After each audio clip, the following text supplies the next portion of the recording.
আজকের গল্প ইসরাত জাহান জেরিন রচিত চিত্রাঙ্গনা। গল্প পাঠে আমি জয়ন্তী। আকাশ আজ শোকার্ত। আকাশের বুক চিরে নেমেছে অবিরাম অশ্রুধারা। বাতাস ভারী হয়ে আছে এক অবসাদের ঘন ঘটায়। প্রকৃতি আজ ক্লান্ত, অবসন্ন। তার নিজস্ব শ্বাস প্রশ্বাসেও বিরাজ করছে অনুচ্চারিত হাহাকার। বৃষ্টির ফোঁটা পাতার উপর আঘাত হানছে ছন্দময় ধারায়। জলে সিক্ত পাতাগুলো দুলছে, কাঁপছে। একবার বৃষ্টি তাদের স্নান করিয়ে দিচ্ছে, পরক্ষণেই আবার ক্লান্তির ভারে নত হয়ে পড়ছে। দূরে ঠায় দাঁড়িয়ে থাকা গাছটার নিচে আশ্রয় নিয়েছে দুটো শালিক। তাদের পালক জলে জবজবে। ক্ষীণ দেহে বৃষ্টির নির্মম আঘাত সহ্য করেও তারা দাঁড়িয়ে আছে নির্মোহ দৃষ্টিতে। গুনছে অপেক্ষার প্রহর। বৃষ্টি কি শেষ হবে? তারা কি ফিরতে পারবে চিরচেনা নিরাপত্তার কোণে? হুটহাট আকাশ ফেটে নামছে প্রচণ্ড বজ্রপাত। বিদ্যুতের এক হিংস্র আঁচড়ে মুহূর্তের জন্য সমস্ত অন্ধকার শ্বেত শুভ্র হয়ে উঠেছে। হয়তো প্রকৃতির শিরদাঁড়া চিরে গেছে। তার বুকে গভীর ক্ষত সৃষ্টি হয়েছে। তারপর এক লহমায় নেমে আসে আরও গভীর, আরও পিচ্ছিল অন্ধকার। প্রকৃতি তার নিজের আর্তনাদেই বারবার ভেঙে পড়ে, চোখে স্তব্ধ হয়। এভাবেই ধারাবাহিকতা চলতে থাকে। নীলুফাদের বাড়ির উঠোনে লাশের খাটিয়া পড়ে আছে। বৃষ্টির টিপ টিপ ফোঁটা এসে ভিজিয়ে দিচ্ছে কাফনে মোড়ানো নিথর দেহ। অথচ মাথার ওপর ছাতা ধরার মতো কেউ নেই। জীবনের অন্তিম যাত্রায় কেউ তার মুখে শেষবারের মতো একটা আচ্ছাদন দেওয়ার প্রয়োজন বোধ করছে না। মৃত্যুর পরও মানুষ মানুষের অভাব ঠিকই টের পায়, কিন্তু তখন সে উপলব্ধি অর্থহীন। বারান্দায় পড়ে আছেন নীলুফার মা। শোকের ভারে তিনি অসহায়, ছটফট করছেন, বুক ফাটিয়ে কাঁদছেন। অথচ প্রতিবেশীরা তাকে জোর করে আটকে রেখেছেন, চিৎকার করতে দিচ্ছেন না, যেন মায়ের শোকও একটা অনৈতিক অপরাধ। অনেক কাঠখড় পুড়িয়ে শেষমেশ জানাজা পড়ানো হলো, কিন্তু তাতেও ছিল অনীহা, বিতর্ক। আত্মহত্যার লাশ। পাড়া প্রতিবেশীরা কেউ চায়নি তার জানাজা হোক, কেউ চায়নি তার বিদায়ের প্রার্থনায় সামিল হতে। আর নীলুফার মা, তিনি বারবার ফেটে পড়েছেন। তার কান্না দমিয়ে রাখা যাচ্ছে না। তার মেয়ে আত্মহত্যা করবে? অসম্ভব। তার নীলু এমন মেয়েই নয়। কেউ তাকে মেরে ফেলেছে, তাকে হত্যা করা হয়েছে, কিন্তু তার এই দাবির জবাব নেই কারোর কাছে। প্রতিধ্বনি নেই কারো কণ্ঠে। বাড়ির চারপাশ জুড়ে নোংরা ফিসফাস। লোকজন জানালার ফাঁক ফোকর দিয়ে উকি মেরে দেখছে কাফনের সাদা কাপড়ে মোড়ানো দেহটাকে, আর ছুঁড়ে দিচ্ছে বিষাক্ত কথার বিস্ফোরা। দেহ কার সঙ্গে রাত কাটাইয়া আইছে, পালাইয়া গিয়াছিল তো, পোলা নিশ্চয়ই খাইয়া সাইডা দিছে, তাই তো দড়িতে ঝুলছে। মৃত্যুর পরও রেহাই নেই নীলুফার। সমাজ তার সব দেহকেও শান্তি দিচ্ছে না। পুলিশ এসেছিল, খুঁটিয়ে দেখে গেছে, লাশের চারপাশে দাঁড়িয়ে দায়িত্ব পালন করেছে। তারপর নির্বিকারভাবে রায় দিয়ে গেছে আত্মহত্যা। আমরা তদন্ত করব, কারণ জানব বলে চলে গেছে। কিন্তু নীলুফার মা তাদের কিছুতেই বোঝাতে পারেননি তার ব্যাকুল আবেদন, তার দুচোখ ভরা বিশ্বাস তার মেয়ে নির্দোষিতা সবই বাতাসে মিলিয়ে গেছে। আচ্ছা, শোকের রং কেন কালো? শোকের রং তো সাদা হওয়া উচিত ছিল। কালো রং দেখে কি মানুষ কাঁদে? কালো কি মানুষের হৃদয় হাহাকার ছড়ায়? না তো। অথচ দেখো, এই সাদা কাপড় কেমন কাঁদাচ্ছে এক মাকে, এক পরিবারকে, একটা হারিয়ে যাওয়া জীবনকে। মা কেঁদে কেঁদে দিশেহারা হয়ে যাচ্ছে তার মেয়ের শরীরে মোড়ানো সাদা কাপড়টিকে দেখে। সাদা মানে কি আসলেই পবিত্রতা, নাকি নির্বাক নিষ্ঠুরতা? প্রভাতের নির্মল আলোয় চিত্রা স্নান সেরে অজু করে নামাজ আদায় করল। ফারাজের ফেলে রাখা কাপড়গুলো একে একে তুলে বালতিতে রাখল। এই বাড়িতে ওয়াশিং মেশিন নেই, তাই কাপড়গুলো হাতে ধুতে হবে। কাপড় ধোয়ার পাউডার দিয়ে সেগুলো ভিজিয়ে রাখে। চিত্রা আয়নার সামনে গিয়ে দাঁড়ায়। তার পরিধানে খয়েরি রঙের জামদানি শাড়ি, ভেজা কেশে গামছা পেঁচানো। সাধারণত সে অলংকারবিহীন থাকে, তবে বিয়ের পর হাতে, গলায়, নাকে, এমনকি পায়ে নুপুরও পড়েছে, সবই স্বর্ণের। চিত্রার চোখের নিচে কাজল দিতে ইচ্ছা হলেও দ্বিধায় তা পরিহার করল। তার উজ্জ্বল ত্বকে খয়েরি রঙের শাড়িটি সুনিপুণভাবে মানিয়েছে। গামছা খুলে কেশ ঝাড়ল চিত্রা। বিছানার পার্শ্বস্থ ড্রেসিং টেবিলের সামনে দাঁড়িয়ে আছে। ফারাজ উপর হয়ে শুয়ে আছে, কোমর পর্যন্ত পাতলা কম্বলে আবৃত। চিত্রা জানালার কাছে গিয়ে গুনগুন করে কি একটা গাওয়া ধরল। হুট করে পেছন থেকে কারো জড়িয়ে ধরা অনুভব করল। চোখ বুজে নিঃশ্বাস নিল সে। মৃদু এলাচের গন্ধটা নাকে ভাসছে। চিত্রা এখন অনুভব করে ফারাজ বোধহয় অনেক দূরে চলে গেলেও এই গন্ধটার অজুহাতে চিত্রা তাকে খুঁজে বের করতে পারবে। কিন্তু কেনই বা খুঁজবে চিত্রা? স্বামী বলে? অভিভাবক বলে? হয়তো তাই। হিসেব করলে দেখা যাবে আপাতত ফারাজ এলাহি ব্যতীত তার কেউ নেই। তার সবটা জুড়ে তো এখন ফারাজ এলাহি থাকার কথা। লোকটা কম তো ভালোবাসে না, আর কত। সেও তো স্বামী হিসেবে স্ত্রীর থেকে অধিকার পাওনা।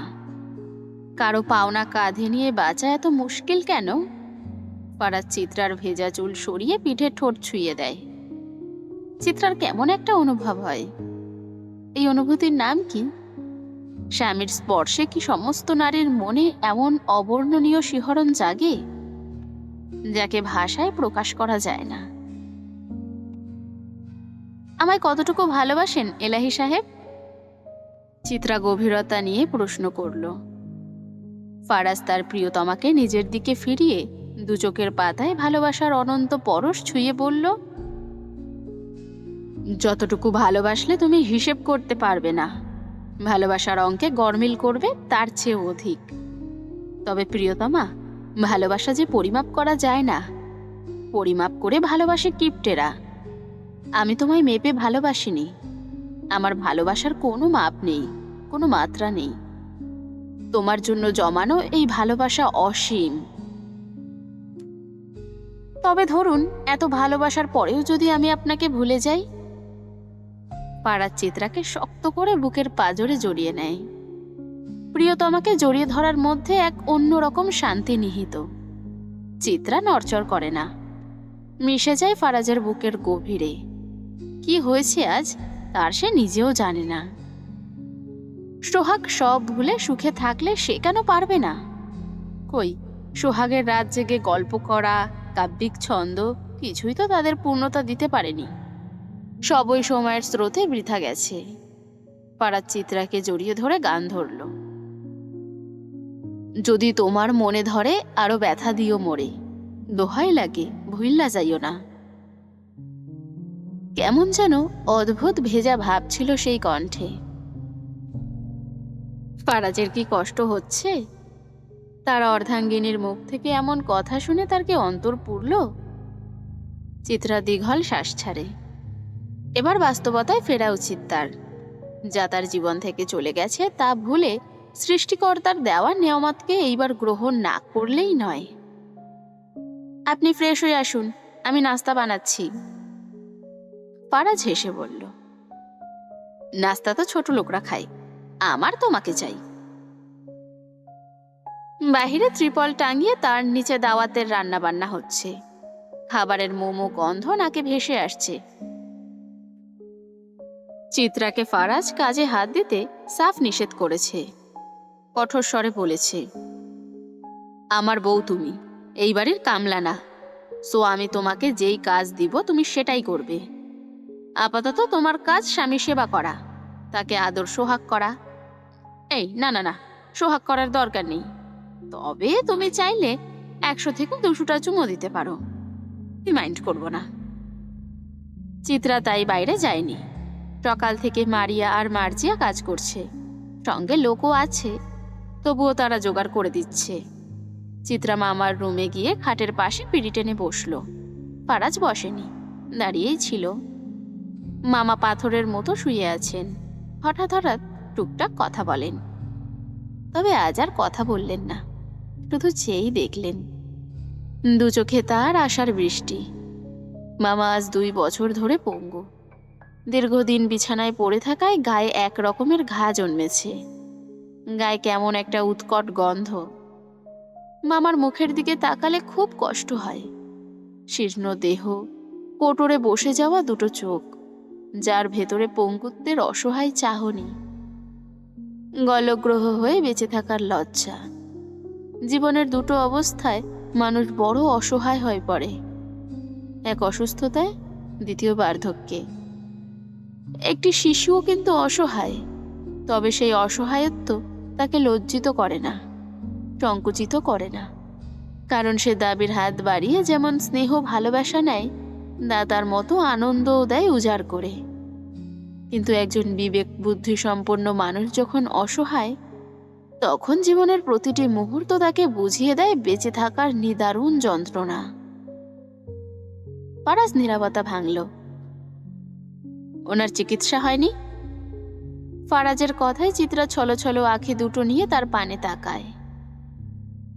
না, এই বাড়ির কাছে মামা তো কেবল একটা পুরনো ঘুণে ধরা আসবাবপত্রের মতো, যার এখন আর কোনো প্রয়োজন নেই। ফারাজ দৃঢ় গলায় বলল, ডোন্ট ওয়ারি, তোমার মামার দায়িত্বটা আমি নিলাম। জলদি তিনি সুস্থ হয়ে উঠবেন, তারপর একেবারে লুঙ্গি তৈলে জামাই শ্বশুর মিলা লুঙ্গি ডান্স দিব। আরে ধ্যাত, ওই চিজটা তো আমার আবার কেমন কোমর থেকে খুইলা যায়। আচ্ছা থাক, দুজন মিলে না হয় চাড্ডি পরেই একটা ডান্স দিলাম। তুমি একটা ভিডিও বানিয়ে দিও তো, রিলস আপলোড দিব। টালার আমার আইডির পেছন লাল হয়ে গেছে। চিত্রা একটা ঢোক গিলল। প্রথমে ভেবেছিল ফারাজ ভালো হয়ে গিয়েছে, কিন্তু ভালো হবে আর ফারাজ এলাহি? তার মুখ থেকে সুস্থ কথা আসার কেবল অসুস্থ মানুষই করতে পারে। ফারাজ হঠাৎ গলার স্বর বদলে বলল, বাহিরে বৃষ্টি থেমে গিয়েছে, চলো বাহিরে যাই। আমাদের প্রেম দেখিয়ে সোহাগ্গার কুরকুরানি বাড়িয়ে দিয়ে আসি। এমনিতেই জেলাসির লেভেল হাই হওয়ার ফলে ওর পেছনে আগুন লেগেছে। কখন না জানি আমি আবার ওর পাশায় কেরোসিন ঢেলে দেই। শালার বাঙির ঘরের বাঙি। চিত্রা হতবাক। এই লোককে শুধরানো যাবে না। একটু আগের কথাবার্তা শুনে তো মনে হয়েছিল একেবারে দুধ দিয়ে গোসল করে উঠেছে, অথচ এখন মামার সামনেই তামাশা শুরু। মানে যেই লাউ সেই কতু। দাওয়াতের আগেই অভ্র ব্যাগপত্র নিয়ে চিত্রার মামার বাড়িতে এসে হাজির। সকাল থেকে ফারাজকে সে কল করে যাচ্ছে, তবে মহৎ ব্যক্তি তো আবার জমিদারের বংশধর, তাই কল ধরেনি। তাই বাধ্য হয়ে অভ্র নিজেই চলে এসেছে। জরুরি কথা আছে, সবকিছু জলদি বলাটা জরুরি। ফারাজ তখন দুপুরের গোসল সেরে আয়নার সামনে দাঁড়িয়ে শার্টের বোতাম লাগাচ্ছিল। চিত্রাকে সে রুমে বসিয়ে রেখেছিল, তবে গোসল থেকে বেরিয়ে রুমে খুঁজে পেল না। তবে খুঁজে পেয়েছে তার ক্রাইম পার্টনার অভ্রকে। ফারাজ চোখ শুরু করে তাকায়, ঠোঁটের কোণে বিদ্রুপের হাসি। কিরে, আমার বউয়ের মধ্যে আমি অভ্রকে কেন দেখতে পাচ্ছি? ডেট ওভার মাল খেয়ে ফেলিনি তো? অভ্র নাটকীয়ভাবে এক পা পেছনে সরল, হাত উঁচিয়ে বলল, আরে ভাই, কাছে আসবেন না। আমার ইজ্জত আমার বউয়ের জন্য তোলা, দূরে যান বলছি। চুম্মা টুম্মা দেওয়ার উদ্দেশ্য নেই তো? ফারাজ আরেক পা এগিয়ে বলল, আরে কুদ্দুসের বাপ না তুমি? তাই তো বলি, আমার বউয়ের মুখে দাড়ি কবে গজালো? অভ্র দীর্ঘশ্বাস ফেলে বলল, মজা নিয়েন না ভাই, আপনাকে না দেখতে পেয়ে আমার কষা হয়ে গিয়েছিল, তবুও বাথরুমে যাইনি। আপনাকে সময় না দিয়ে বাথরুমকে কি করে সময় দেই বলুন তো? পারলাম না ভাই, আমি থাকতে পারলাম না। ফারাজ মুখ বাঁকিয়ে বলল, ক্ষমা ভাই, আগে পেট সাফাই করে আসো। ওসব পেটের মধ্যে জমিয়ে ইট বানানোর মতলব নাকি? যাও ভাই, বাহিরে একটা পেট ক্লিয়ার করার জায়গা আছে, ওখানে যাও। এখানে কাম সারলে গন্ধে টিকতে পারবো না। অভ্র হাসলো, বলল, সমস্যা নাই, ওই ইট দিয়ে বাড়ি বানাবো, তারপর বিয়ে করে বউ নিয়ে করব, মানে গল্প।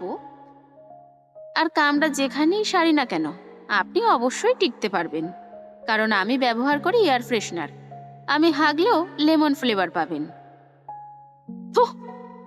ভাই যা পিচাস, দূরে সর, দূর হ, তুই আমার পাক পবিত্রতা নষ্ট করে দিয়েছিস। ব্যাক! অভ্র মুখ ভ্যাংচালো, মনে মনে শুধালো, নিজের পাছায় 9 মণ গু, পরের কয় পাছায় গু। কিছু বলছিস নাকি? এবার বল এখানে আসার কারণ কি? ভাই নীলুফা, নীলুফা শেষ।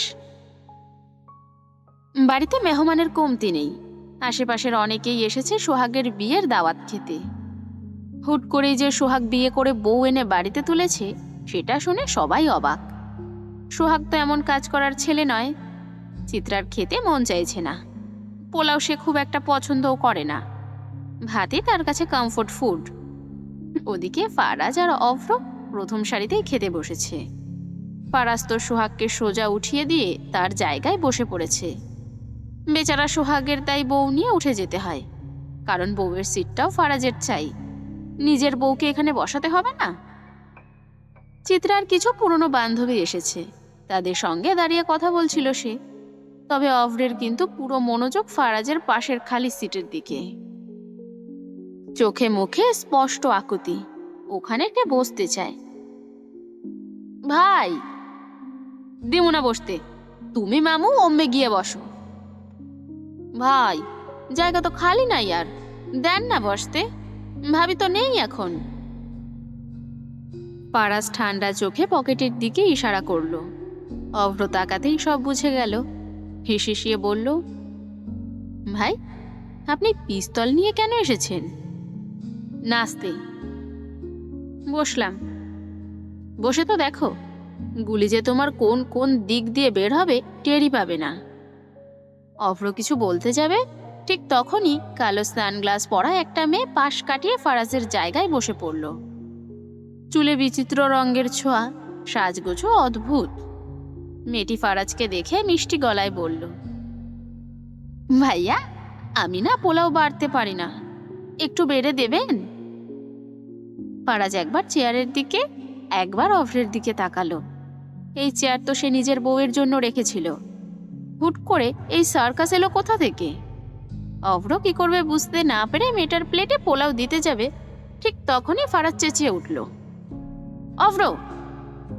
অভ্র কিছু বলার আগেই মেয়েটি সপ্রতিভ কণ্ঠে পুনরায় তাকে বলল, হেই তোমার নাম কি? আমার ফ্রেন্ডরা বলছিল তুমি নাকি বারবার আমাকে দেখছিলে, পছন্দ করো আমাকে, তাই না? I know. ফারাজ হতভম্ব, পছন্দ? আর আমি? আম্মা তোমার চোখের রিপেয়ার দরকার, ভোল্টেজ কমে গেছে। মেয়েটা চোখ গোল গোল করে প্রশ্ন করলো, আম্মা? আমি? না, তোর নানি। বালু ওঠ এখান থেকে।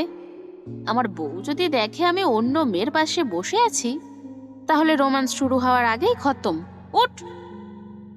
মেয়েটি চুলে হাত বুলিয়ে স্বাভাবিক ভঙ্গিতে বলল, পারবো না, আমি জায়গা পেয়েছি। ফারাজ দাঁতে দাঁত চেপে বলল, তুই আমার বাল পাইছিস, উঠ কইলাম, উঠ মাতারি। কথা শেষ করেই ফারাজ চেয়ার নিয়ে উঠে দাঁড়ালো। শুধু চেয়ারই নয়, মেয়েটার চেয়ারটাও টান মেরে সরিয়ে নিল। মেয়েটা প্রায় পড়েই যাচ্ছিল, তবে তার আগেই অভ্র তাকে ধরে ফেলল, কিন্তু পর মুহূর্তেই তাকে ছেড়ে দিল। ধপ্পাস! মেয়েটা মাটিতে মুখ থুবড়ে পড়ল। অভ্র তা দেখে হা করে তাকিয়ে বলল, বাপরে, ময়দার বস্তা! জীবন যেমন রঙিন তেমনই ধূসর, সবটুকু মিলিয়েই তো তার আসল সৌন্দর্য। বিকেল তখন ধীরে ধীরে রং বদলাচ্ছে, বাতাসে মিশে আছে স্নিগ্ধতার মৃদু স্পর্শ। প্রকৃতি নিজেই এক গভীর নিঃশ্বাস ফেলে শান্ত হচ্ছিল। আকাশের নীল রংটা ক্রমে ক্রমে ফিকে হয়ে রক্তিম আভায় রঞ্জিত হচ্ছে। সূর্য অস্তাচলে যাবার প্রস্তুতি নিচ্ছে। দিগন্তে মেঘের সঞ্চার, কোথাও সাদা, কোথাও কালো, কোথাও বা লালের আভা মিশে আছে। এই সময়টায় প্রকৃতি এক নতুন রূপে সজ্জিত হয়। পাখিরা নিড়ে ফেরে, তাদের কণ্ঠে ক্লান্তির সুর। গাছের পাতায় পড়ে শেষ আলো, মৃদু বাতাসে দুলে ওঠে তারা। মানুষের মুখেও তখন দিনের পরিশ্রমের ছাপ। কিন্তু বিকেলের এই মায়াবী আবহাওয়ায় সব ক্লান্তি একেবারে মুছে যায়। এই সময়টায় প্রকৃতি ও মানুষের মধ্যে এক অদ্ভুত সঙ্গতি দেখা যায়। বিকেলের আলো ছায়ার খেলায় জীবনের নানা রং মিশে থাকে, যা আমাদের মনে করিয়ে দেয় প্রতিটি দিনের অন্তিম সৌন্দর্য ও প্রশান্তির কথা। চিত্রা সাদা জর্জেটের শাড়ি ও সাদা কাজ করা ব্লাউজ পরে দাঁড়িয়ে আছে পুড়ে ছাই হয়ে যাওয়া তালুকদার বাড়ির সামনে। বাড়িটির পাশেই পারিবারিক কবরস্থান, যেখানে দূর থেকে কবরগুলো স্পষ্ট দেখা যায়। ধর্মের রীতি অনুযায়ী মেয়েদের সেখানে যাওয়া নিষেধ, তাই চিত্রা দূর থেকে সেই কবরগুলোর দিকে তাকিয়ে থাকে। ওই 3 হাত মাটির কবরই আমাদের আসল ঘর।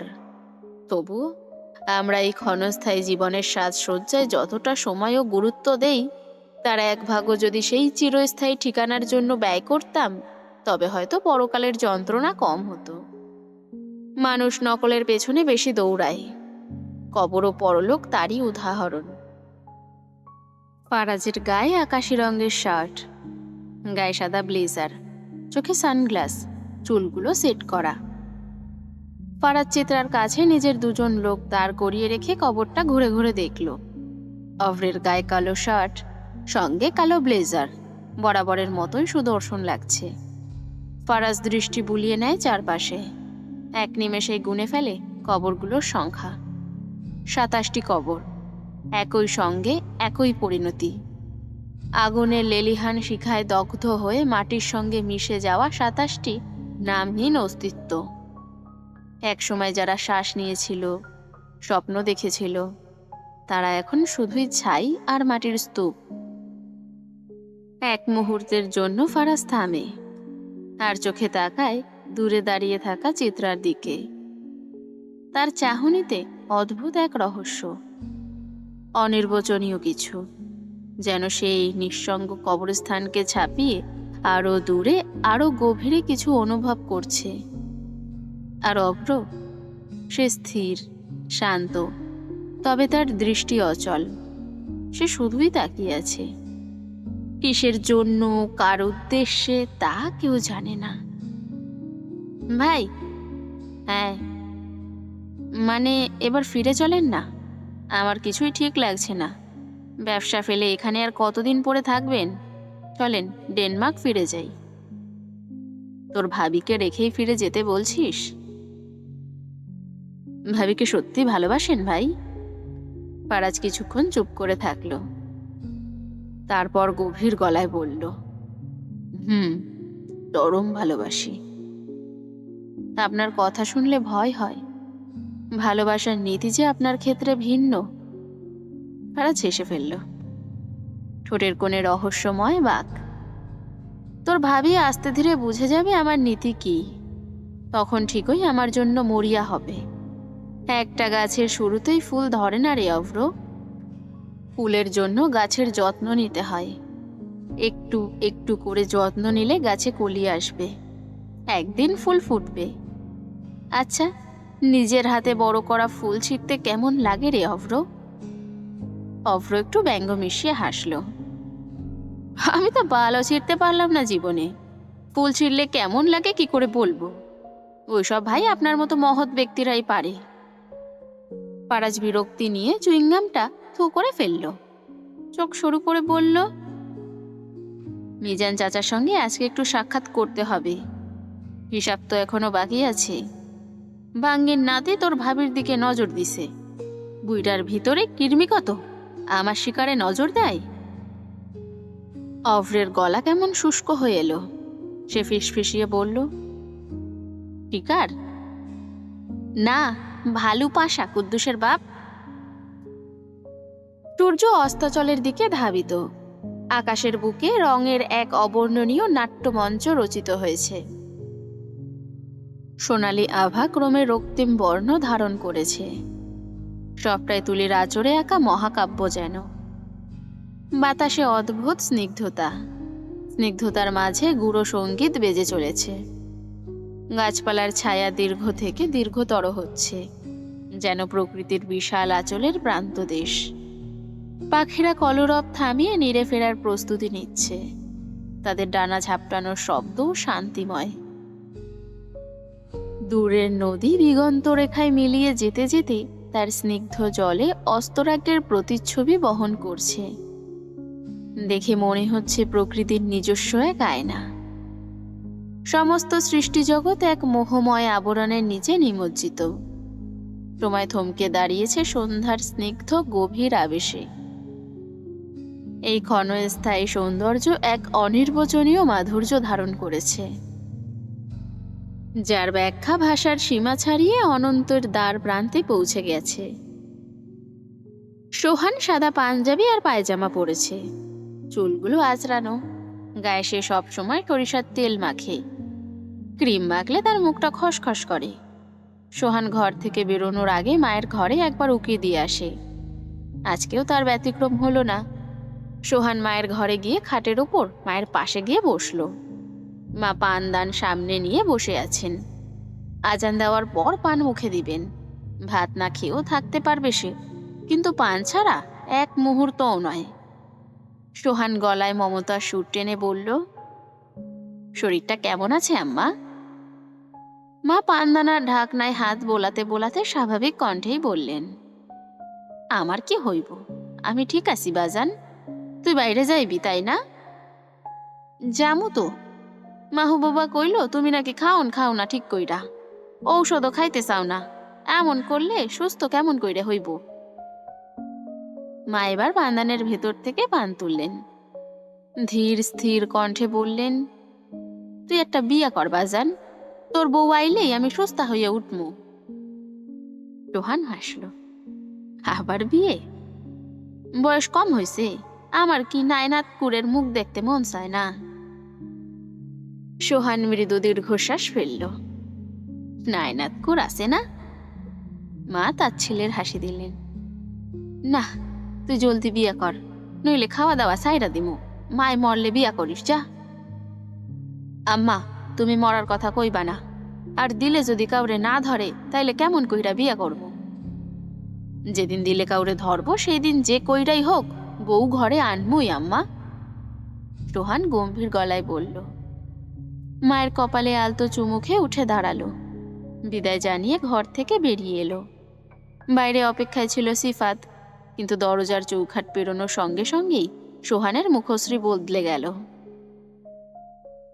কোমল মায়াময় যে লোকটা এক মুহূর্ত আগে মায়ের পাশে বসেছিল, সে মুহূর্তেই রূপ নিল কঠিন হিংস্রতায়। সিফাত সামনে এগিয়ে এলো। সোহান তার দিকে তাকিয়ে ঠান্ডা গলায় জিজ্ঞাসা করল, কোনো খবর আছে? সিফাত কিঞ্চিত মাথা ঝুঁকিয়ে বলল, ভাই, মিজানের যেই মাইয়ারে ওই দিন রাতে আমাগো হাতে তুলে দেওয়ার কথা ছিল, ওই মাইয়াটা বাজিতপুরে আইছে, সঙ্গে জামাইও আসছে। সোহান চোখ সংকীর্ণ করল, কণ্ঠে শীতলতা ঝরে পড়ল। নাম কি মাইয়ার? চিত্রাঙ্গনা। সোহান এক মুহূর্ত চুপ থেকে ঠোঁটের কোণে তার ছেলের হাসি টানল। ও, আর জামাই কেডা? সাহস তো কম দেখায় নাই, আমার সোনার ডিমে হাত দেওয়ার স্পর্ধা। তানার কলজারা দেখার খুব শখ হইতাছে আমার। সিফাত মুখ নিচু করল, নামটি উচ্চারণ করতে গিয়েও দ্বিধায় পড়ল। তারপর গভীর শ্বাস ফেলে বলল, এলাহি, ফারাজ এলাহি। নদী এখন ভালোভাবেই বুঝতে পারছে কেন তাকে এই বাড়ির বউ করে আনা হয়েছে। শুধু গুণবতী বা মায়াবতী হলেই তো হয় না, মেয়েদের হতে হয় রূপবতীও। তবে স্বামীর চরিত্রে যদি দোষ থাকে, তাহলে অপ্সরা এসে হাজির হলেও তার চোখ অন্যদিকে ঘুরবেই। এই বাড়ি নদীর সব সুখ কেড়ে নিয়েছে। সে এখন কেবল মুক্তি চায়, মুক্তি। দুই বেলা না খেয়ে থাকলেও মেয়েদের কষ্ট লাগে না। কিন্তু কষ্ট তখনই অসহনীয় হয়ে ওঠে যখন স্বামীর চরিত্রে দোষ থাকে। নদী এখন বুঝতে পারছে তাকে এই বাড়িতে আনার পেছনে কোনো সৌভাগ্যের গল্প নেই, ছিল সুপরিকল্পিত এক ফাঁদ। গরিব ঘরের মেয়েরা ক্ষমতার সঙ্গে পেরে উঠবে না, মুখ খোলার সাহসও নেই, প্রতিবাদ তো দূরের কথা। তাই এমন এক মেয়েকেই দরকার ছিল যে মুখ বুজে সবটা সহ্য করবে। তবে নদীর একটাই আফসোস, এই বাড়ির নারীরা কেউই প্রতিবাদ করে না, শুধু নীরবে সহ্য করে। কিন্তু সে কি সারা জীবন এভাবেই সহ্য করবে, নাকি এই বন্ধিত্বের শৃঙ্খল একদিন ভেঙে কেউ তাকে উদ্ধার করবে? রাজন তৈরি হচ্ছে। সন্ধ্যায় গোসল সেরে আয়নার সামনে দাঁড়িয়ে প্রস্তুত হচ্ছে সে। নদী নিঃশব্দে এগিয়ে এসে তার পাঞ্জাবির বোতাম লাগিয়ে দেয়। রাজনের চোখে দম্ভের ঝলক। হঠাৎ কোনো পূর্বাভাস ছাড়াই রাজন নদীকে শক্ত করে ধরে। নদীর শ্বাস বন্ধ হয়ে আসে। রাজনের ঠোঁট তার ওপর চেপে বসে নিষ্ঠুর দখলদারিত্বের মতো। নদী কোনো প্রতিরোধ করতে পারে না, শুধু নিঃশব্দে নিজেকে সংবরণ করে রাখে। চুম্বন শেষ করেই রাজন মৃদু হেসে ফিসফিস করে বলে, রাতে তৈরি থাকো, আমি জলদি বাড়ি ফিরবো। নদীর শরীরে কাঁটা দিয়ে ওঠে। তার আর বুঝতে বাকি থাকে না এই রাতও হবে আরেকটি বিভীষিকাময় রাত, যেখানে ভালোবাসা নয়, থাকবে শুধু পৈশাচিক নির্যাতন। নারীটা সাধারণত স্বামীর স্পর্শে প্রশান্তি খোঁজে, নদী খোঁজে মুক্তি। তার কাছে এই স্পর্শ ভালোবাসার নয়, বরং ভয়ঙ্কর অভিশাপ। রাজনের হাত তার গায়ে পড়লেই মনে হয় শীতল কুৎসিত কোনো সরীসৃপ তাকে ক্রমশ গ্রাস করছে। নদী! কাপা গলায় নদী সাড়া দেয়। হুম। রাজনের কণ্ঠে হুমকির সুর। এবার যদি একটা পোলার জন্ম দিতে না পারো, তাইলে বিশ্বাস করো সতীনের লগে ভাত খাইতে হইব। মনে কইর না যে মায়েরা ফেলমু, মরলে যন্ত্রণা ভোগ করবা কেমনে? মরার চেয়ে আমি যন্ত্রণা দিতে বেশি ভালোবাসি। রাজন কোনো ভ্রুক্ষেপ না করেই দরজা ঠেলে বাইরে বেরিয়ে যায়। নদী নিঃশ্বাস ছাড়ে, বুকের পাঁজরগুলো হালকা হয়ে আসছে। নদী ধীর পায়ে মেঝেতে বসে পড়ে। চোখ চলে যায় বিছানার ওপর খেলতে থাকা ছোট্ট মেয়েটার দিকে। অবুঝ নিষ্পাপ নুরি কি জানে এই বাড়ির নারীদের জীবনের গল্প? সে কি একদিন বুঝবে তার বাবার দুনিয়ায় নারীর অবস্থান কতটা করুণ? আঁচল দিয়ে মুখ চাপে নদী, ফুপিয়ে কেঁদে ওঠে। এই কান্নার কোনো শব্দ নেই, কিন্তু তার বুকের ভেতর একটা পাহাড় ধসে পড়েছে। প্রতিটি টুকরোতে রক্তাক্ত হচ্ছে তার আত্মা। চিত্রার সাদা শাড়ি ফিনফিনে বাতাসে উঠছে। পূব আকাশ কালো মেঘে ঢেকে গেছে। আবারও বৃষ্টি নামবে, কবরগুলো ভিজবে, পোড়া শরীরগুলো স্নিগ্ধ বৃষ্টির ছোঁয়ায় জ্বলে উঠবে, নাকি শান্তি খুঁজে পাবে? চিত্রা তালুকদার বাড়িটা আরো একবার ঘুরে ঘুরে দেখল। আজ সে আর কান্না করেনি, পাথরের মতো চেয়েই সবকিছু দেখছে। ফারাজ পেছন থেকে বলে উঠল, বৃষ্টি নামবে, চলো তোমার মাদার ইন লয়ের বাড়ি যাই, নাকি শ্বশুর বাড়ি যাবে? চিত্রা ধীর স্বরে বলল, রাতটা এখানেই থাকি। এই ভূতের বাড়িতে? না গো বউ, 27 জন মরা মানুষের সঙ্গে রাত কাটানো আমার পক্ষে সম্ভব নয়। চিত্রার চোখে একরাশ শূন্যতা। মামার বাড়ির কথা বলছি। ফারাজ মাথা নেড়ে বলল, ও ওইটা বলো, আচ্ছা তাহলে গাড়িতে গিয়ে বসো। আকাশ তখন সন্ধ্যার কালো চাদরে ঘেরা। মেঘের কালো আচ্ছাদনে অম্বরাজ কুলসিত। চিত্রা নির্বাক দৃষ্টিতে ফারাজের দিকে তাকায়। বাতাসের ঝাপটায় চিত্রার চুলগুলো এলোমেলো হয়ে মুখের উপর পড়ছে। তবুও খেয়াল নেই তার। কোন দুনিয়ায় চলে গেছে তা সে নিজেই ভালো জানে। চিত্রা ফারাজের দিকে 2 পা এগিয়ে আসে। ফারাজ অভ্রকে ইশারা করলো, বলল, এখন কোনো সিকিউরিটির দরকার নেই, চিত্রার সঙ্গে আমি একা থাকতে চাই। অভ্র তা বুঝে নেয়। লোক দুটোও নীরবে সরে যায়। ফারাজ নিজের জায়গায় স্থির। হঠাৎ আকাশ ভেঙে বৃষ্টি নেমে আসে। তালুকদারদের পোড়া বাড়ির পাশেই ছোট্ট একটা মাটির ঘর, যেখানে থাকে মুয়াজ্জল। সে লালন ভক্ত, নিঃসন্তান, বৃদ্ধ স্ত্রীকে নিয়ে থাকে ওই ঘরেই। তালুকদারদের জমি, পোড়া বাড়ি আর কবরগুলোর যত্ন নেয় সে। চিত্রাই তাকে এখানে থাকতে দিয়েছে। সেই মাটির ঘরের উঠোনে একটা হারিকেন ঝুলছে, যার টিমটিমে আলো বৃষ্টির ফোঁটায় কাঁপছে। বৃষ্টি শুরু হতেই কয়েকজন দৌড়ে আসে ছাতা নিয়ে। চিত্রা কোনো দিকে না তাকিয়ে শুধু ফারাজকে বলে, আজকে ভিজতে চাই, বৃষ্টির ছোঁয়ায় দুঃখ ভুলতে চাই। ফারাজ লোকদের বিদায় করে দেয়। চারিদিকে সন্ধ্যার স্যাঁতস্যাঁতে অন্ধকার, তার মাঝেই বৃষ্টিতে ভিজছে দুজন। ভিজতে ভিজতে চিত্রা ধীরে ধীরে ফারাজের দিকে এগিয়ে আসে। ফারাজ তাকিয়ে আছে চিত্রার দিকে, আর চিত্রা তাকিয়ে আছে তার দিকে। হুট করে চিত্রা ফারাজকে জড়িয়ে ধরে, বুক ফাটিয়ে কাঁদতে কাঁদতে বলে, আমায় কেউ ভালোবাসেনি, আমায় একটু ভালোবাসা ভিক্ষা দিন। আমি ভালোবাসা চাই ফারাজ, একটু ভালোবাসবেন আমায়। ফারাজ নির্বাক, কি বলবে বুঝতে পারছে না, শুধু অনুভব করছে।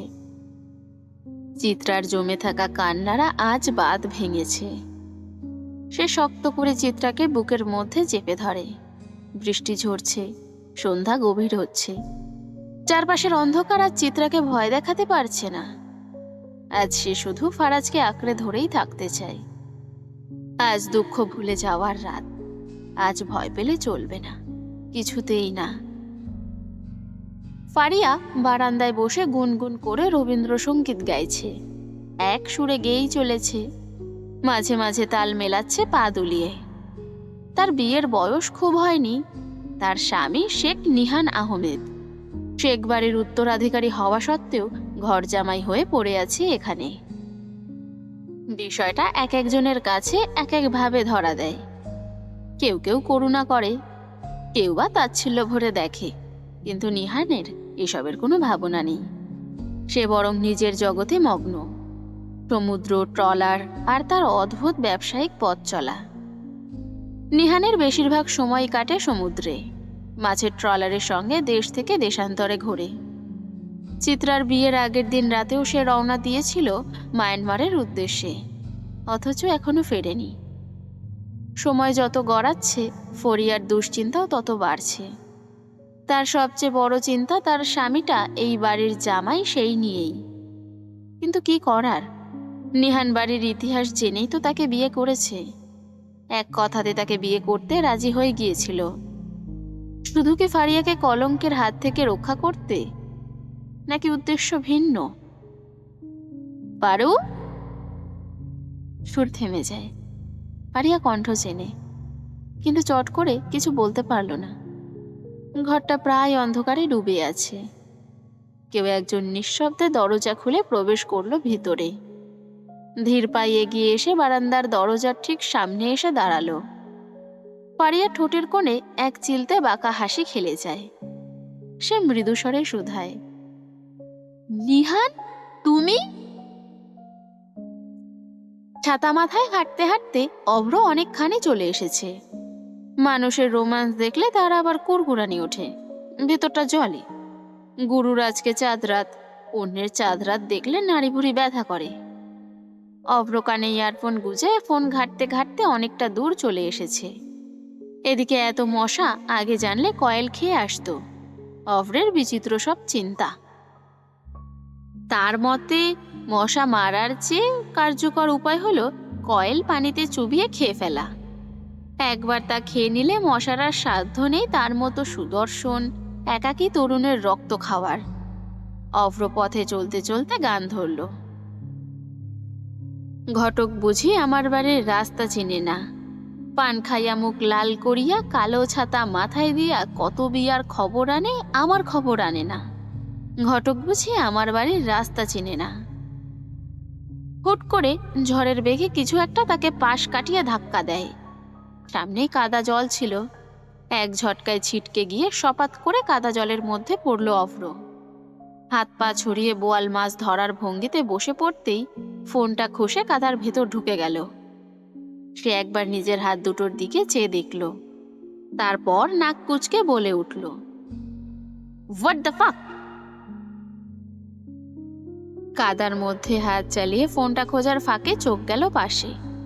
একটা মেয়েও পড়ে আছে, কাদায় মাখামাখি। তার চোখে স্পষ্টই এক রাশ বিরক্তি। মেয়েটি গায়ের কাদা ঝেড়ে নিতে নিতে বলল, রাস্তাঘাটে কানার মতো হাঁটেন কেন? অভ্র বিস্ফোরিত চোখে তাকালো। সে হতভম্ব, উল্টো দোষারোপ। সে রেগে গিয়ে বলল, এই মেয়ে, আপনি আমাকে ধাক্কা দিয়েছেন, কানা আপনি নাকি আমি? মেয়েটির গলায় কটাক্ষ ঝরে পড়ল। আপনি? অভ্র দাঁত চেপে বলল। আবার মুখে মুখে তর্ক করছেন? সুদর্শন ছেলে দেখলেই উত্ত্যক্ত করতে মন চায়। মেয়েটি একটুও বিচলিত হলো না, বরং বাঁকা হাসল। তর্ক মুখে মুখে করব না তো অন্য কোনো বিশেষ অঙ্গ প্রত্যঙ্গ দ্বারা করব? অভ্র থতমত খেয়ে গেল। অসভ্য মেয়ে। মেয়েটা কাদা ঝাড়তে ঝাড়তে বলল, ওলে আমার সভ্য ছেলে। দেখুন, ফাইজলামি করবেন না, যত সব। তাহলে নষ্টামি করব? মেয়েটা উঠে দাঁড়ায়। কাদার মধ্যে দুটো ডাব পড়ে আছে, সেগুলো তুলে হাতে নিয়ে অভ্রের দিকে চেয়ে বলল, লুলা নাকি, উঠতে পারেন না? আপনি আগে আমার কাছে ক্ষমা চান, তারপর উঠছি। সরি, কানে শুনতে পারছি না। অভ্রের রাগ তখন তুঙ্গে।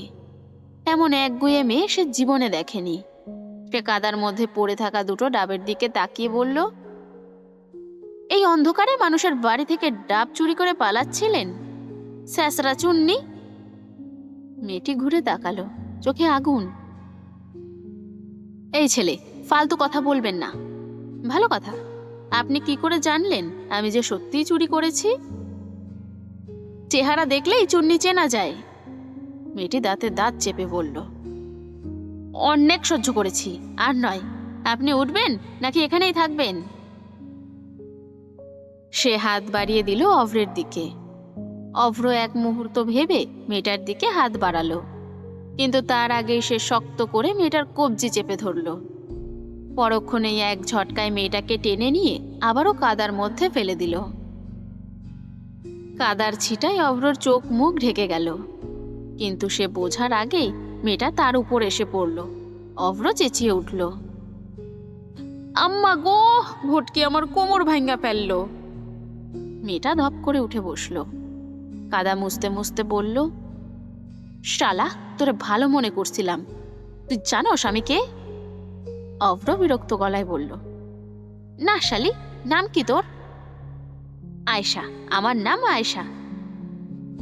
অভ্র নির্লিপ্ত কণ্ঠে বলল, হ, তুই গু খাঠাইসা। ঘর ভর্তি মানুষ। বৃষ্টির কারণে আত্মীয় স্বজনের অনেকেই বাড়ি ফিরতে পারেননি, তাই সবাই বসে অপেক্ষা করছে। তবে তাদের আগ্রহ কি শুধু নতুন বউকে দেখার? চিত্রার স্বামীকে দেখার ইচ্ছে কি নেই? চিত্রার স্বামীকে দেখতে হবে না? স্বামী খারাপ হোক বা ভালো হোক, পাড়ায় তো ঢোল পিটিয়ে পরনিন্দা করতে হবে। মহিলারা একটু পর পর চিত্রার স্বামীর কথা জিজ্ঞাসা করছে। কোথায় সে, কেন অনুপস্থিত, বারবার জিজ্ঞাসা করছে। মার্জিয়া কোনোভাবে পরিস্থিতি সামলানোর চেষ্টা করলেও মারিয়ার মুখ গম্ভীর। তার বিয়েতে কোনো আয়োজন করা হয়নি, অথচ দেখো ছেলের বিয়েতে কত খরচ হচ্ছে। এসব টাকা আসছে কোথা থেকে? তার উপর চিত্রাটাকেও দেখে আফসোস হচ্ছে। ওই মুখপুরীরও শেষে এত বড় বাড়িতে বিয়ে হয়ে গেল। মাত্র কদিন হলো বিয়ে হয়েছে, এর মাঝে গা ভর্তি স্বর্ণের গহনা পরে এই বাড়িতে এসেছে। সবচেয়ে ইচ্ছে করে দেখানোর জন্য এসব করছে। মারিয়া কি তা বোঝে না? মারিয়ার রোগাটে চেহারা, লম্বা চওড়া উজ্জ্বল শ্যামলা দেখতে, একটা গজদাঁত আছে। ওই গজদাঁতের হাসি দেখেই তো মাহদি তার জন্য দেওয়ানা হয়েছিল। তারপর দুজনে প্রেম করে, পালিয়ে বিয়ে করে। মারিয়ার পরিবারের অবস্থা সাধারণ মধ্যবিত্তর মতোই ছিল, তবে বাবা মাকে কখনো সাহস করে বলতেই পারেনি মাহাদিকে সে ভালোবাসে। তারপর হুট করে একদিন সব ছেড়ে মাহাদির হাত ধরে চলে আসে, সেই গাজীপুর থেকে কিশোরগঞ্জ।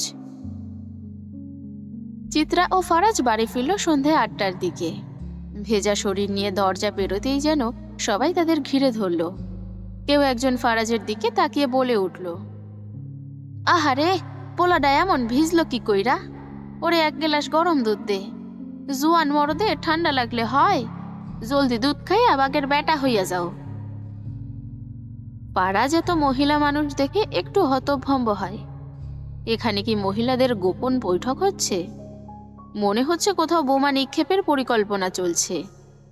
চিত্রার অবস্থা অসুবিধার নয়। তার চোখ মুখ ফুলে আছে, স্পষ্ট বোঝা যাচ্ছে সে কেঁদেছে। সবাই তাকে আর চোখে দেখে ফিসফিস করছে। ফারাজের এসব একদমই ভালো লাগছে না। অভ্রকে যে ডাক দিবে তার উপায় কই? ব্যাটা তো কাদায় ডোব দিয়ে উঠছে। সাইড প্লিজ, আপনাদের সঙ্গে পরে কথা বলবো, ফারাজ স্পষ্ট গলায় বলল। সোহাগ অনেক আগেই বন্ধুদের সঙ্গে সেখান থেকে উঠে গিয়েছিল। জান্নাত বসে আছে, চিত্রার দিকে অদ্ভুতভাবে তাকিয়ে আছে। এত সুন্দর মেয়েকে ছেড়ে তাকে কেন বিয়ে করলো সোহাগ? যদি ওই মেয়ের মায়া কাটাতেই না পারে তাহলে ছাড়লো কেন? আর কেনই বা তার মতো একজনকে বিয়ে করে বাড়ি আনলো? জান্নাতের খুব ইচ্ছে হচ্ছে চিত্রার সঙ্গে একান্ত কথা বলার, তবে পরিস্থিতি স্রোতের বিপরীতে। কিন্তু একদিন ঠিকই জান্নাত চিত্রার মুখোমুখি দাঁড়াবে, কঠোর গলায় প্রশ্ন করবে তার জীবনটা নিয়ে খেলার কারণ কি। কি শান্তি লুকিয়ে ছিল তার সর্বনাশে? জান্নাতকে ঘিরে এতক্ষণ যারা বসেছিল সবাই এখন ফারাজকে দেখার জন্য উতলা। ফারাজের আকাশি রঙের শার্টটা গায়ের সঙ্গে জড়িয়ে আছে, ব্লেজারটা সে চিত্রার গায়ে জড়িয়ে দিয়েছে। সাদা ব্লাউজের কারণে চিত্রার শরীর নিখুঁতভাবে বোঝা যাচ্ছিল। কোনো নোংরা চোখ তার স্ত্রীর সর্বাঙ্গে বুলিয়ে যাবে, স্বামী হিসেবে এসব মোটেও সহ্য করার পাত্র ফারাজ এলাহি নয়।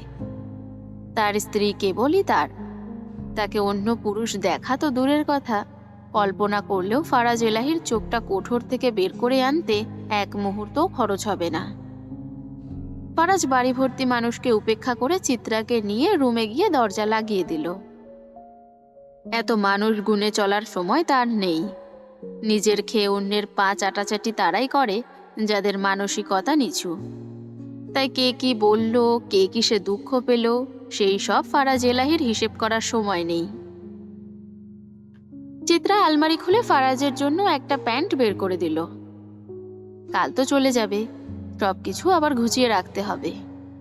নিজের জন্য একটি সুতির কামিজ হাতে নিয়েই ফারাজের দিকে ফিরে বলল, আপনি আগে গোসলটা সেরে আসুন, আমি পরে যাচ্ছি। ফারাজ ভ্রু কুঁচকে তাকালো। পরে কেন? একসঙ্গে সমস্যা কোথায়? চিত্রা একদমই প্রস্তুত ছিল না এই প্রশ্নের জন্য। লজ্জায় মুখ লাল হয়ে উঠল তার। আপনার সাথে গোসলে যেতে পারবো না। ফারাজ হেসে এগিয়ে এসে বলল, দুদিন পর যে সুন্দরী আমার গ্যাডার মা হবে সে কিনা বলছে আমার সঙ্গে গোসলে যাবে না। ধুর বউ, চলো তো, যা দেখার আমি আগেই দেখেছি, এখন আর লজ্জা পেতে হবে না, কারণ লজ্জা তো আমি আগেই ভেঙে দিয়েছি আমার হার্ড রোম্যান্সে। আপনি না। চিত্রা কিছু বুঝে ওঠার আগেই ফারাজ তাকে কোলে তুলে ঠোঁটে ঠোঁট ছুঁয়ে দেয়। গোসলখানার দিকে এগোতে এগোতে ফারাজ ফিসফিস করে বলল, আমি তোমার মনের মালিক, দেহের উত্তরাধিকারী। তুমি আমার অর্ধাঙ্গিনী আর আমি তোমার অর্ধাঙ্গ। নামান প্লিজ, পড়ে যাব। আগুন সুন্দরী, কথা নয়, প্রস্তুত থাকো, আজ কিন্তু দুবার স্নান সারতে হবে। মাঠের কোণের প্রাচীন বটগাছটির নিচে বসে আছে জোহান। তার চারপাশে জড়ো হয়েছে বন্ধুরা। বাতাসে স্যাঁতস্যাঁতে গন্ধ, আকাশে মেঘের ঘন ঘটা। সবুজ ঘাস বৃষ্টির পানিতে ভিজে স্নিগ্ধতা ছড়ালেও জোহানের তা পছন্দ নয়। বর্ষার প্রতি তার বিতৃষ্ণা প্রবল। একেবারেই সহ্য করতে পারে না সে এই সিক্ত বিষণ্ণতা। বিপরীতে শীতকাল তার হৃদয় জাগিয়ে তোলে আনন্দ, বৈরাগ্যের অনুপম শিহরণ। সে এক মনে গিটারের তারে আঙ্গুল চালিয়ে যাচ্ছে, গভীর স্বরে গান তুলেছে। শব্দগুলো ঝরে পড়ছে রাতের নিস্তব্ধতার মধ্যে। বন্ধুরা কেউ কেউ উচ্ছ্বাসিত কণ্ঠে গানের অনুরোধ করছে, প্রিয় কোনো সুর, কোনো নস্টালজিক সঙ্গীত। কিন্তু জোহান সে অনুরোধে সাড়া দেবে কিনা সে সিদ্ধান্ত সম্পূর্ণ তার নিজের। তার সুরের রাজ্য সে গড়ে তোলে নিজস্ব নিয়মে, আবেগের তীব্রতা অনুযায়ী। জোহান ফোনটা হাতে নিয়েই বিরক্তিতে মুখ কালো করে ফেলল। গিটারের তারে আঙ্গুলের খেলা থামিয়ে দিল। চোয়াল শক্ত হয়ে এলো। ফোনের স্ক্রিনের নামটা দেখে তার ঠোঁটের কোণে বিরক্তিকর একটা চ শব্দ বেরিয়ে এলো। কল রিসিভ করতে কপালের ভাঁজ আরো গভীর হলো। এই অসময় মেয়ে মানুষ কই থেকে জোগাড় করব? গন্ডারের বাচ্চা, তোরা একটা মেয়ে ঠিক মতো সামলাতে পারিস না? কিসের বেডা মানুষ হয়েছিস? ওপাশ থেকে একটা আতঙ্কিত কণ্ঠস্বর শোনা গেল। ভাই, কিছু একটা করেন। মায়ানা জোগাড় করতে পারলে ভাই আমারে জবাই করব। আপনি সাহায্য করেন, গোলাম হইয়া থাকমু। ফোন রাখ শালা, দেখি কি করা যায়। জোহান বিরক্তিতে চোখ ঘুরিয়ে ফোনটা কেটে দিল। সিগারেটের প্যাকেটটা পকেট থেকে বের করে একটা ধরালো। ধোয়ার কুণ্ডলি পাকাতে পাকাতে ভাবল, মেয়ে জোগাড় করতে না পারলে ব্যবসায় দাঙ্গা বেঁধে যাবে। আর এই বালগুলো সাহায্যের জন্য সব সময় তার কাছেই কেন আসে? ধ্যাত, দুনিয়া তাকে ভালো হতে দিবে না বোধহয়। মাঠের পাশেই বড় রাস্তা, রাস্তার ওপাশে একটা কলেজ, কলেজের পাশেই বাস স্ট্যান্ড। জায়গাটা কেমন যেন সুবিধাজনক মনে হলো। স্ট্যান্ডে তাকাতেই চোখ শুরু হয়ে এলো। বোরকা পরা একটা মহিলা আর কামিজ পরা একটা মেয়ে। বয়স 16-17 হবে হয়তো। জোহান চারিদিকে একবার তাকায়। না, বৃষ্টির কারণে মানুষের আনাগোনা এদিকটায় নেই বললেই চলে। জোহানের ঠোঁটের কোণে বাঁকা হাসি খেলে যায়। সে একটা দীর্ঘশ্বাস ফেলে সিগারেটের শেষ অংশ মাটিতে ফেলে পায়ে চাপা দিয়ে উঠে দাঁড়ায়। ভাই, কই যাচ্ছেন? আহার জোগাড় করতে। পেট চালাতে হবে না? ফারাজ রাতে বেরিয়েছিল জরুরি কাজে, ফিরেছে গভীর রাতে। ফিরে আসার পর থেকে নিশ্চল ঘুমিয়ে আছে। ক্লান্ত শরীর আর নড়তে পারছে না। চিত্রা একবার চোখ বুলিয়ে নেয় ওর দিকে। এত ক্লান্তি কেন? মাছের ব্যবসা কি সত্যি এত পরিশ্রম সাধ্য? আলনাতে ফারাজের খোলা রাখা শটটি ঝুলছে। চিত্রা সেটি হাতে তুলে নিল, ধীরে নাকের কাছে আনলো। এলাচের মিষ্টি কড়া একটা গন্ধ চিত্রার নাকে ধাক্কা দিল। ফারাজ মাছের ব্যবসা করে, অথচ আজ পর্যন্ত তার শরীরে মাছের আষ্টে গন্ধ পায়নি চিত্রা। এমনকি মাছ খাওয়া নিয়েও বাড়ির মানুষের খুব একটা আগ্রহ দেখা যায়নি। আর ফারাজকে কি বলবে চিত্রা? সে তো আল্লাহর ওয়াস্তে মাংস আর কলিজা ভুনা ছাড়া কিছুই বুঝে না। ফারাজ মুরগিও অপছন্দ করে। একেবারে রান্না করে গরম গরম এক পিস মন চাইলে শখ করে কখনো খায়, তাও আবার হাড় ছাড়া পরিষ্কার মাংস। চিত্রা ফারাজের পাশে গিয়ে বসল। উপুর হয়ে থাকা লোকটার পিঠের দিকে নজর পড়ল। পিঠে আঁচড়ের দাগ। এই নকশা কোন শিল্পী করেছে? চিত্রা? বড্ড লজ্জা লাগে চিত্রার। ফারাজের চুলগুলো অত্যন্ত সুন্দর। বেশিরভাগ ছেলেদের চুলে ঘামের সময় কাকের বিষ্ঠার মতো গন্ধ আসে। চিত্রার একটা অভ্যেস আছে, ছেলে হোক বা মেয়ে, কারোর সঙ্গে কথা বলার সময় হঠাৎ করেই সে তাদের চুলের গন্ধ শুঁকে দেখে। আগে এই অভ্যেসের মাধ্যমে বন্ধুত্বের সূচনা করত সে। যাদের চুল থেকে সুন্দর ঘ্রাণ আসতো তাদের সঙ্গে বন্ধুত্ব গড়ত চিত্রা। এই কারণেই বেশিরভাগ ক্ষেত্রে ছেলেদের সঙ্গে তার বন্ধুত্ব গড়ে ওঠেনি। কারণ ছেলেদের মাথায় এক ধরনের গন্ধ থাকে পচা ঘামের, আঠালো ভেজা গন্ধ, যা চিত্রার একেবারে অপছন্দ। চিত্রা ফারাজের চুলে হাত বুলিয়ে মুখ গুজতেই এক অদ্ভুত অপরিচিত গন্ধ পেল। ফারাজের সম্পর্কে চিত্রা লক্ষ্য করেছে সে নোংরামি পছন্দ করে না, শরীরের প্রতি অতিরিক্ত যত্নশীল, খুঁতখুঁতে। চিত্রা উঠতে যাবে তার আগেই ফারাজ নড়ে চড়ে উঠল। লোকটার ঘুম পাতলা। যে বাড়িতে সে আছে সেখানে চোর আসতে সাহস পাবে না। ফারাজ সোজা হয়ে শোয়। চিত্রার দিকে তন্দ্রাচ্ছন্ন ভঙ্গিতে তাকিয়ে ভগ্ন স্বরে বলে, বউ, ক্লোজ আপ। ফারাজ চিত্রার চুলে হাত বুলিয়ে দেয়। উঠে তৈরি হন, নাস্তা খেতে হবে না? আগে একটু আদর দরকার প্রিয়তমা। ব্যায়াম না করলে শরীরের আড়ামোড়া ভাঙবে না। শরীরে এনার্জি নেই, কাছে আসো, একটু রিচার্জ হই। ফারাজ চিত্রার কোমর ধরে তাকে কাছে টেনে আনে। ঘাড়ে মুখ ডুবানোর আগেই হঠাৎ দরজা খুলে যায়। কেউ একজন চিৎকার করে ওঠে, আস্তাগফিরুল্লাহ, পোলাপাইনটা এখন আর রাত দিন মানে না।